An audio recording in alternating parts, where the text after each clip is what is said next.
Feeling blessed ka, pero yung perang hawak mo galing sa panloloko mo sa ibang tao. Anong klaseng blessing yan? Ang hirap kasi, ang daming tao ngayon, proud na proud sa lifestyle nila. Proud sa kotse, proud sa branded, luxury, proud sa pera. Pero tahimik, pag tinanong mo kung saan galing. Kasi yung pineflex na biyaya, may kasamang luha ng tao na niloko nila. May mga yumaman ang gamit panglalamang, pang-uuto, fake promises, manipulation, pagsisinungaling. Tapos sasabihin mo, blessed talaga ako ni God?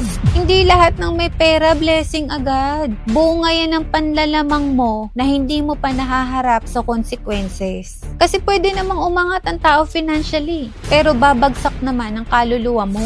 Yan ang delikado. Ang daming gusto magmukhang successful kahit may tinatapakang tao. Walang peace, walang integrity, pero maraming pera. At ang pinakamasama, ginagamit pa si God para linisin ang konsensya nila. Hindi mo matatakpan ng Bible verse ang panloloko mo.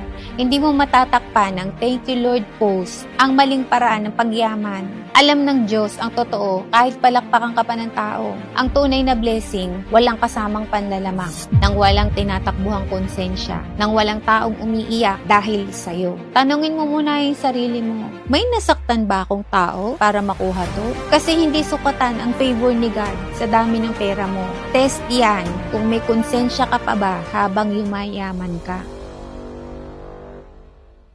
Bago ba ng pera ang isang tao? Basta ako, may pera o wala, masama talaga ugali ko.